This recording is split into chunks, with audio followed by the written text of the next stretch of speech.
เจอกันอยู่เฮือนหมู่คือเก่าเนาะคือทางเอื้อยก็ยังบ่มีโอกาสไปบ้านน้องเนาะฮู้แต่ว่าอยู่ไกลแม่นบ่ แม่นน้องเดินทางมานี่นะจักชั่วโมงน้องละ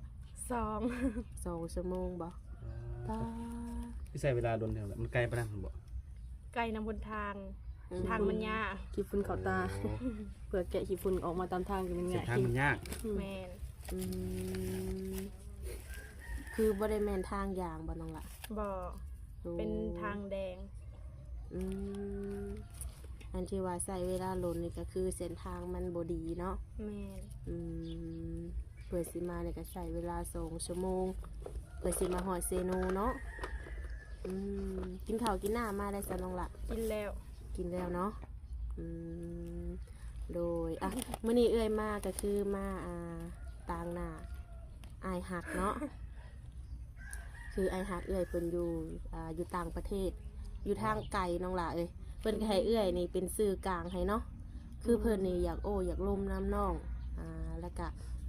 ในอนาคตอยากไล่เป็นสู่เป็นแฟนหรือเป็นภรรยาเนาะแต่ว่าคือเอื้อยนี่ได้ส่งรูปให้เบิ่งแล้วเป็นอะไรเห็นรูปเพิ่นโอเคบ่โอเคอยู่เนาะโดยหน้าตาแบบเพิ่นเอาเฮ็ดสามีได้บ่ได้เนาะมั่นใจบ่มั่นใจเพราะว่าทางอ้ายเพิ่นก็ยังบ่ได้เฒ่าเนาะเลยยังรออยู่ได้ทุกคนเด้ออายุ50ปลายก็บ่หลายดอกน้องหลายประมาณ52 53นี่แหละ ก็คือเพิ่นก็อยากล่มหั่นแหละเนาะเพิ่นก็เลยว่าให้เอื้อยนี่ซื้อซอดอกไม้มาให้เนาะน้องหลานเนาะเป็นน้ำใจก่อนสิโอลมกันเพิ่นว่าทางเอื้อยก็สิขอมอบให้เลยเนาะ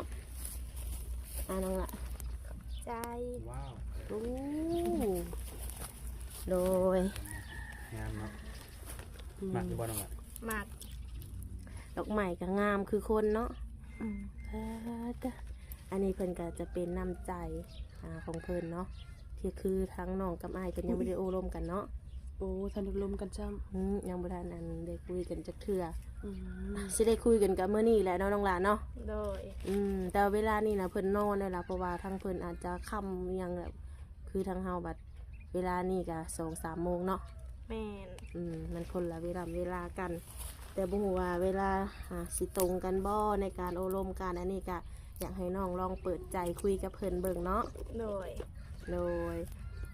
แต่ว่าปัจจุบันนี้น้องมีคนถูกใจยังบ่มีเนาะโดยแสดงว่าทางอ้ายเพิ่นก็ยังมีสิทธิ์อยู่เนาะน้องละโดยเป็นจังได๋เปิดใจไปรอบ2มีบ่หนุ่มๆที่จะหาน้องก็มี2 คน2 คนเนาะแม่2 คนนี่เป็นคนทางใดเป็นคนไทยหมด2เลยบ่แม่นอายุเพิ่นหลายประมาณใดเพิ่นบ่ได้บอกอายุน้องก็บ่ได้ถามเพิ่นบ่คือว่าน้องก็บ่ได้จำกัดอายุเนาะแม่นอายุน้อยอายุหลายน้องก็คุยได้หมดเนาะโดยได้เห็นหน้าเห็นตาเพิ่นแล้วบ่ก็เห็นเป็นจังได๋ก็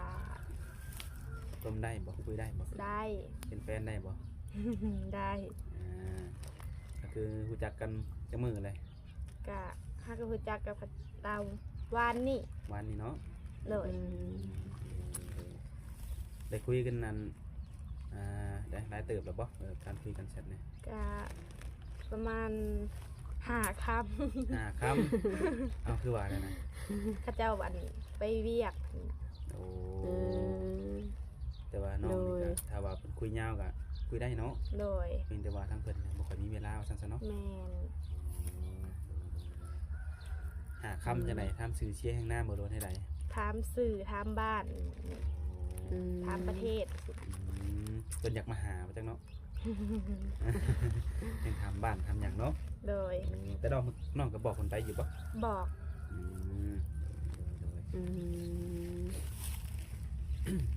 โดยเลยอยากถามน้องละครั้งแรกบ่ที่ว่าได้ซอดอกไม้ครั้งแรกรู้สึกจังได๋ดีใจที่ว่ามีทั้งผู้บ่าวเนาะหรือผู้ชายเอาให้แบบซี่เนาะก็รู้สึกแบบดีใจเนาะเขินบ่สมมุติว่าในกรณีที่ว่าทางผู้บ่าวเนาะทางน้องก็คือว่าเห็นรูปเห็นหน้าตาเพิ่นแล้วเนาะแล้วเพิ่นก็เฮ็ดให้น้องแบบนี้หั่นนะ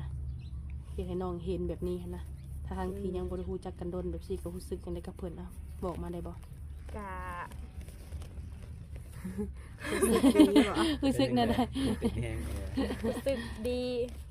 อืม แบบนี้นะ เพราะว่าเป็นผู้ชายที่ว่าครั้งแรกคนแรกบ่ที่ว่าเฮ็ดให้แบบนี้ แม่น อืม โอ้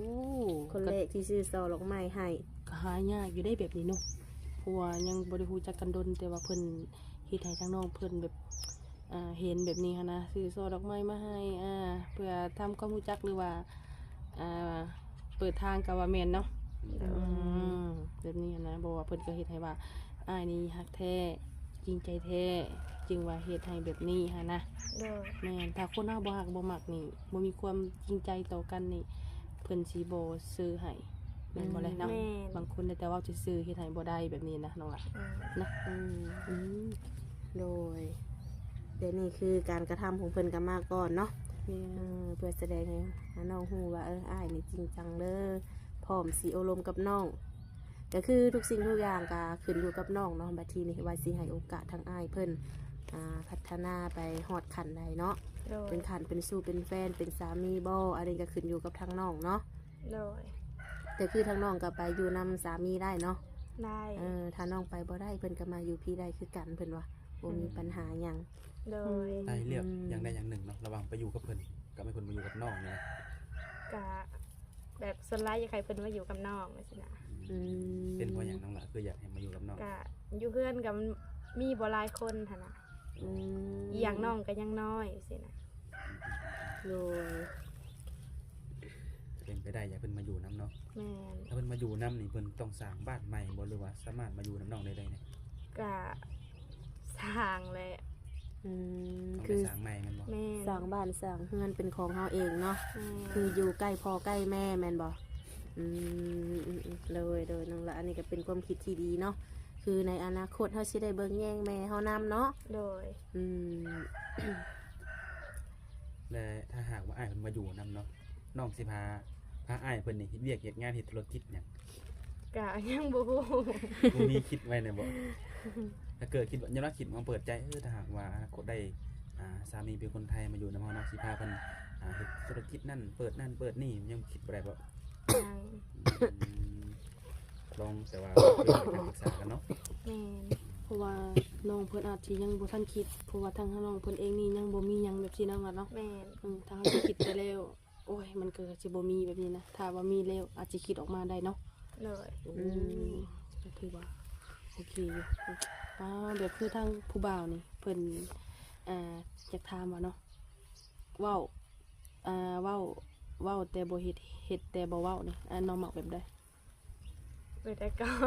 เดี๋ยวว่าเฮ็ดให้เห็นในการที่ว่าโคตรบางคนนี่เนาะเว้าแต่บ่เฮ็ดแต่ว่าสำหรับคนที่ว่าเฮ็ดแล้วก็บ่เว้าแบบนี้เนาะคือทั้งอ้ายเพิ่นนี่บ่เว้าหลายเนาะแต่ว่าฮู้จักกันเว้าตอนหาความแต่ว่าเฮ็ดให้เห็นแบบนี้หันนะมักอยู่บ่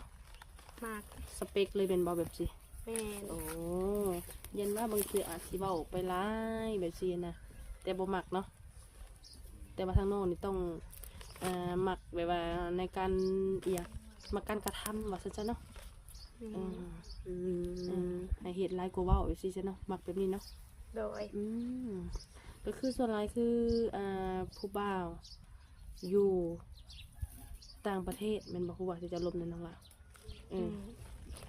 แบบว่าทางเพิ่นอยากมาถ้าทางน้องนี่อยากให้เพิ่นมาอยู่นํน้องอยู่นํ โดย เสมยก็คือถ้าว่าในอนาคตได้เป็นสามีภรรยากันเนาะน้องหลานเนาะถ้าว่าเพิ่นชวนค้าขายกันน้องก็มักอยู่บ่ ส่วนค่าขายบ่ แม่ มาก มักอยู่เนาะ โดย แต่ว่าในการที่ว่าเพิ่นสิมาอยู่พี่นี่หนึ่งมานี่เพิ่นต้องซื้อดินแม่นบ่น้องล่ะสร้างบ้านเนาะ แม่น หรือว่ามีดินแล้วมีแล้วบ่ ดินกะมีบ่หลาย โอ้ มันบ่กว้างเนื้อที่บ่กว้างบ่เลย แม่น โอ้ โดย น้องสิเมื่อปลุกอยู่บ้านหรือว่าอยู่พี่สมมุติว่า คำว่าเป็นไปได้ก็อยากมาปุ๊บอยู่พี่เลย แม่นกว่านะ ฝุ่นมันไก่เนาะ แม่น เพราะหนทางก็คือสิยากหั้นนะต้องเพิ่นมานั่นแหละอีหยังใช้เวลาเดินเติบน้องล่ะเนาะ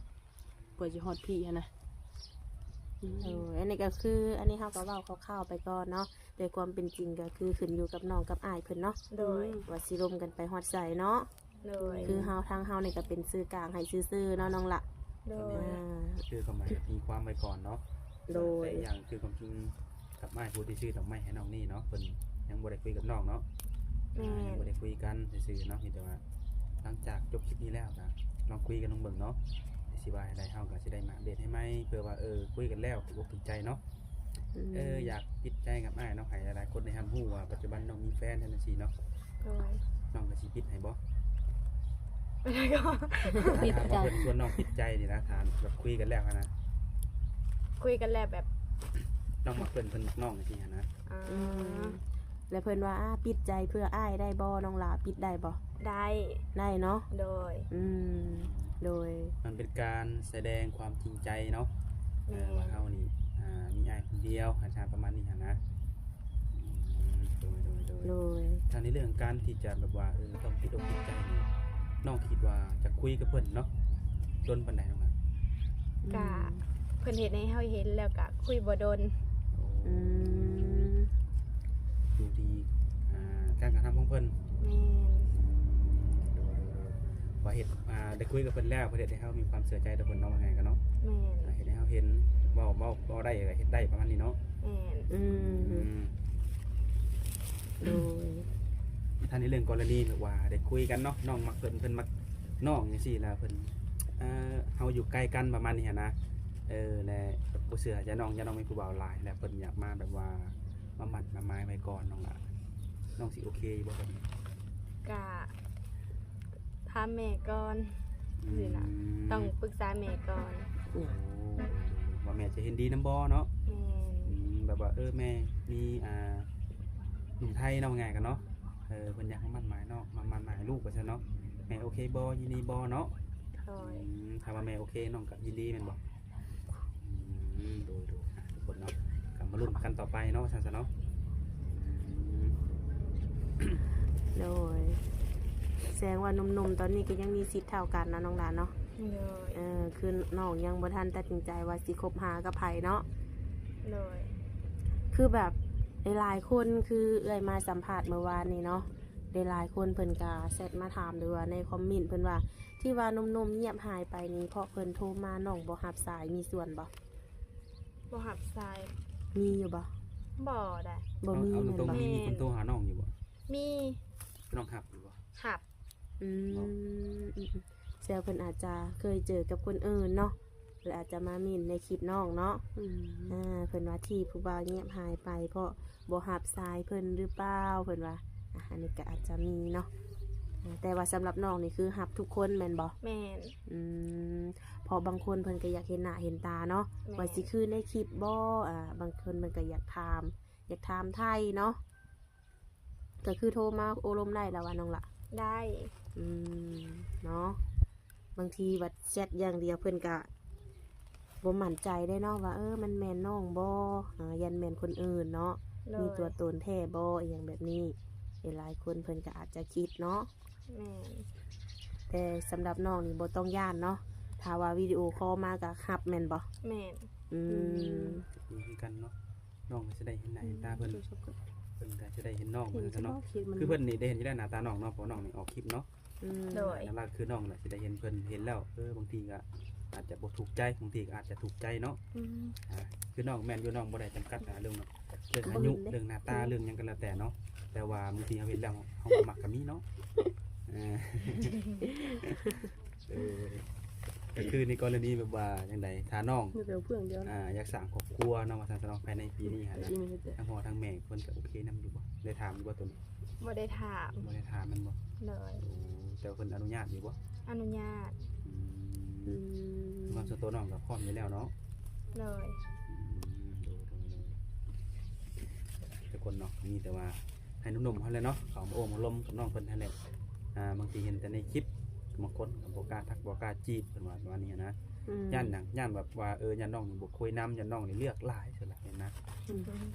คือเห็นน้องเป็นผู้เจ้าผู้งามผู้บ่าวคือสิหลายแล้วก็น้องเพิ่นคือสิเลือกแบบนี้นะ ก็มีแต่ว่ามาคุยกันน้องหล่ะเนาะ โดย ลองทักมันก่อนเนาะจังค่อยตีความกันเนาะ โดย โดย